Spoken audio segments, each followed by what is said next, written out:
नमस्कार प्रिय दर्शकों, हाजिर हूं मैं आज नक्षत्र से संबंधित एक बेहद विचारणीय ज्योतिषीय साथ ही साथ ज्ञानवर्धक तथ्य लेकर।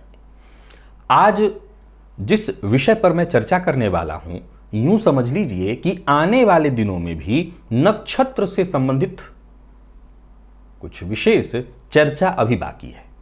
प्रिय दर्शकों, आमतौर पर मैं जन्म नक्षत्र से संबंधित अर्थात आपका जब जन्म हुआ उस समय चंद्रमा जिस नक्षत्र में है उसके प्रभाव की हमने कई एक बार चर्चा की है। आज भी मैं आपको आपके चंद्र नक्षत्र से संबंधित ही कुछ विशेष बातें बताने के लिए उपस्थित हुआ हूं, लेकिन कार्यक्रम के प्रारंभ में ही बता दूं कि आने वाले दिनों में आपके लग्न नक्षत्र के बारे में भी मैं बताने वाला हूं। लग्न नक्षत्र का आपके ऊपर प्रभाव, आपके व्यक्तित्व में किस तरह से लग्न नक्षत्र का संपूर्ण प्रभाव जुड़ा हुआ है, आपके व्यक्तित्व पर लग्न नक्षत्र का कितना प्रभाव पड़ रहा है, इसकी चर्चा हम आने वाले दिनों में करेंगे। लेकिन आज चर्चा चंद्र नक्षत्र से संबंधित है। प्रिय दर्शकों, वैदिक ज्योतिष की देखें या माने तो वैदिक ज्योतिष पूर्णतः नक्षत्र आधारित ही है। ऐसा नहीं है कि वैदिक ज्योतिष में लग्न राशि और चंद्र राशि की चर्चा नहीं है, लेकिन मुख्यतः नक्षत्र पर ही फलादेश निर्भर है। अब आगे बढ़ते हैं। इस सृष्टि में, इस संसार में जीव को तीन भाग में विभक्त किया गया है: पुरुष, स्त्रीलिंग, स्त्री और फिर नपुंसक, यानी पुल्लिंग, स्त्रीलिंग, नपुंसकलिंग। ग्रहों को भी, जो नवग्रह नक्षत्रों को भी, जो 27 नक्षत्र हैं, इन्हें भी तीन भागों में विभक्त किया गया है। अब आइए मैं आपको बताता हूं। सबसे पहले तो आप अपनी जन्म कुंडली को खोलिए ताकि आप अपने चंद्र नक्षत्र को जान सकें। आने वाले दिनों में जब मैं आपके लग्न नक्षत्र की चर्चा बताऊंगा, उस दिन भी आज का यह विषय आपके ध्यान में होना चाहिए, तभी आप उस दिन अपने लग्न नक्षत्र को और बेहतर ढंग से समझ सकेंगे। तो सबसे पहले तो ये जानिए कि पुरुष संज्ञक नक्षत्र कौन कौन से हैं। पुरुष संज्ञक नक्षत्र में अश्विनी को, पुनर्वसु नक्षत्र को, हस्त नक्षत्र को, पुष्य अनुराधा, श्रवण नक्षत्र, पूर्वा भाद्रपद और उत्तरा भाद्रपद नक्षत्र को रखा गया है। प्रिय दर्शकों, जब बात पुरुष संज्ञक नक्षत्र की है, अर्थात आपका जब जन्म हुआ तो चंद्रमा इन्हीं नक्षत्रों में से किसी एक नक्षत्र में है, तो इसका मतलब है कि पुरुष संज्ञक नक्षत्र का आपके ऊपर प्रभाव है। आप जरा आजमा करके देखिए कि क्या आपके अंदर, अगर आप स्त्री भी हैं तब भी ये गुण आपके अंदर विद्यमान होना चाहिए कि आप जहां भी रहें अपने कार्य क्षेत्र में केवल और केवल अपनी प्रधानता सिद्ध करने में ही आप लगे रहते हैं। असल में देखें तो पुरुषों के अगर व्यक्तित्व को ध्यान से देखा जाए तो पुरुष के मुख्य व्यक्तित्व में यह चीज बहुत आसानी से दिखाई पड़ जाएगा। अपने आप को सबसे आगे रखना, यह मूल स्वभाव है। हर परिस्थिति का उसके अनुसार ही उनकी चुनौतियों का सामना करना, यह पुरुष स्वभाव में है। अगर किसी स्त्री की कुंडली इन्हीं पुरुष संज्ञक नक्षत्रों की, अर्थात चंद्रमा इन्हीं पुरुष संज्ञक नक्षत्रों में है, तो वो स्त्री भी पुरुषोचित स्वभाव की होगी। पुरुषोचित स्वभाव का मतलब अपने आप को सिद्ध करना, स्वयं से अर्जित करने की चाहत रखना, क्षमता होना, थोड़ा उद्दंड स्वभाव का भी होना, परंतु बेहद पुरुषार्थी होना। यह स्वभाव बेहद आसानी से देखा जा सकता है यदि पुरुष संज्ञक नक्षत्र में पुरुष का जन्म हुआ है, तब तो 100%, स्त्री का भी जन्म हुआ है तो ये सारे गुण दिखाई पड़ेंगे, ये सारे गुण ही उसके अंदर होंगे। स्त्री संज्ञक नक्षत्र, ये स्त्री संज्ञक नक्षत्र कौन कौन से हैं? तो ये भरणी, ये स्त्री संज्ञक नक्षत्र है। कृत्तिका, रोहिणी, आर्द्रा, आश्लेषा, मघा, पूर्वा फाल्गुनी, उत्तरा फाल्गुनी, चित्रा, स्वाति, विशाखा, ज्येष्ठा, पूर्वाषाढ़ा, उत्तराषाढ़ा, धनिष्ठा और रेवती, ये सभी स्त्री संज्ञक नक्षत्र हैं। इस नक्षत्र में जब जन्म होता है स्त्री और पुरुष का, तो उनके ऊपर कैसा प्रभाव होता है जरा देखिए। निसंदेह स्त्री संज्ञक नक्षत्र में जन्मे लोग बेहद मेधावी होते हैं, बुद्धिमान होते हैं, पर पराधीन होते हैं। ये उनके स्वभाव में होता है। अगर आपकी कुंडली में है, आप इन्हीं नक्षत्रों में जन्मे हैं, आजमा लीजिए। स्वतंत्र विचारक होने पर भी ये किसी न किसी की मुहर हमेशा ढूंढते रहते हैं। अर्थात उनके मन में 100% पता है कि वो जो सोच रहे हैं सही है, पर वो फैसला लेने में हमेशा हिचकिचाएंगे। कोई मुहर लगा दे कि हाँ यही सही है, तब वो आगे बढ़ेंगे। यानी कुल मिलाकर के देखा जाए तो एक ऐसा घोड़ा जिसके अंदर क्षमता बहुत है, परंतु वो सदैव किसी न किसी तरह का एक सवार अवश्य ढूंढेगा। यानी इस नक्षत्र में जन्मे पुरुष विशेष रूप से जो बातें मैंने कही है, पुरुष के लिए पराधीनता स्वीकार करने वाले बन जाते हैं। और स्त्री, अद्भुत। अगर स्त्री संज्ञक नक्षत्र में स्त्री का जन्म हुआ है तो वो अद्भुत होगी, बेहद कुशल। चाहे वो प्रशासक हो, डॉक्टर हो, लेक्चरर हो, वो जहां भी हो, बेहद सफल, बेहद कुशल। हां, वैवाहिक जीवन बहुत अच्छा नहीं कहा जा सकता। पति का स्वभाव कुछ अच्छा नहीं कह सकते हैं।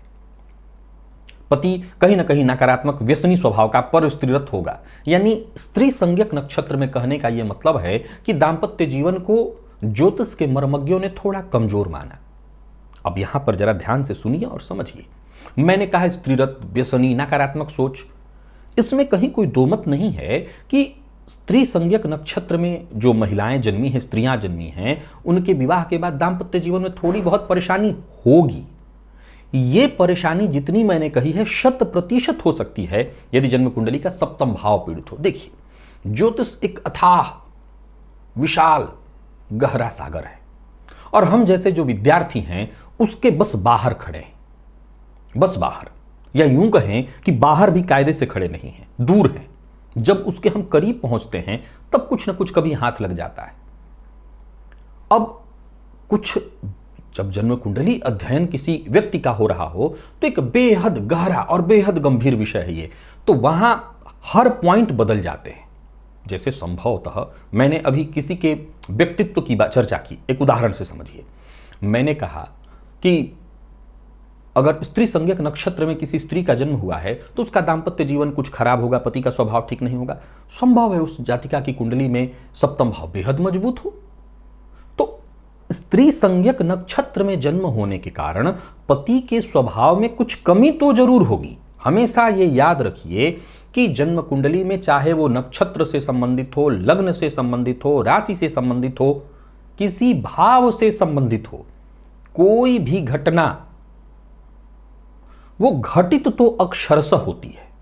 चाहे कोई भी घटना अक्षरशः घटित होती है, अलग अलग लोगों पर देश काल परिस्थिति के अनुसार अलग अलग प्रभाव पड़ता है, अलग अलग। मैंने इस पर कई सारे वीडियोस बनाए हैं, पूर्व में भी चर्चा मैंने की है कि अब मान लिया जाए किसी की कुंडली का पंचम भाव पीड़ित है तो जरूरी नहीं है कि हर जगह उसे संतति सुख न मिले। संभव है कि उसे संतति सुख मिले, तरीका दूसरा होगा। 3 जो नक्षत्र बाकी बचे, ये उभय संज्ञक अर्थात नपुंसक योनि किया जाते हैं। ये मृगशिरा है, मूल और शतभिखा है।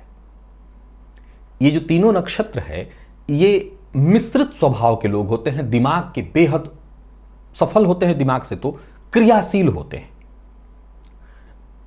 सामान्य शब्दों में अगर मैं इन 3 नक्षत्र के जातकों की चर्चा करना चाहूं तो सामान्य शब्दों में एकदम तो कहूंगा योद्धा होते हैं। जीवन के प्रत्येक क्षण को ये युद्ध के समान लेते हैं और कुछ न कुछ करने, बल्कि ये जो 3 नक्षत्र है जिनकी अभी मैंने चर्चा की, जो उभय संज्ञक हैं, इनके बारे में मैं इतना कह सकता हूं कि ये चंद्रमा से बेहद प्रभावित होते हैं। चंद्रमा के घटने और बढ़ने से ही इनका दिमाग, वैसे तो चंद्रमा के घटने और बढ़ने का मानव मात्र पर प्रभाव है। चंद्रमा घटता और बढ़ता है तो मानव मात्र पर उसका प्रभाव पड़ता है। इन 3 नक्षत्रों में जन्मे जो कि उभय संज्ञक नक्षत्र है, इन लोगों पर कुछ ज्यादा ही पड़ता है, कुछ ज्यादा ही, ये ज्यादा ही चंद्रमा से जुड़े हुए हैं और इनके अंदर मिश्रित स्वभाव देखने को मिलेगा। यानी स्त्रियोचित भी पुरुषोचित भी दोनों के गुण आपको दिखाई पड़ेंगे। और जैसा मैंने एक सरल शब्दों में कहा, योद्धा, हर चीज को ये युद्ध के स्तर पर ले लेते हैं और बस ठान लिया। गाय, बैल और सांड, अगर इन तीनों को आप देखेंगे तो सांड भी थोड़ा कमजोर हो जाता है, गाय भी थोड़ी कमजोर, लेकिन बैल बेहद मेहनती होता है। असल में इसके पीछे उभय संज्ञक ही है। उभय संज्ञक होने के चलते उसकी जो एनर्जी है वो उसी के अंदर समाहित हो जाती है, वो एनर्जी बाहर ही नहीं निकलती है। फलतः उनके अंदर जो बल है, जो पुरुषार्थ है, वो थोड़ा ज़्यादा हो जाता है। तो वो किसी भी चीज़ के पीछे लग जाए, बैल के ऊपर जितना भी लाद दीजिए, जितना भी काम दे दीजिए, वो करता रहता है। जबकि वही काम एक गाय और सांड से कराया जाए तो वो नहीं कर सकते, लेकिन बैल करता है। तो ये जो तीनों नक्षत्र थे ये उभय संज्ञक थे। अब आने वाले दिनों में मैं आपको आपके लग्न से संबंधित कुछ बातें, आपके लग्न से आपके ऊपर कितना गंभीर प्रभाव पड़ रहा है, इसकी चर्चा लेकर के आने वाले दिनों में मैं आप सबके सम्मुख उपस्थित होऊंगा। आज के लिए बस इतना ही।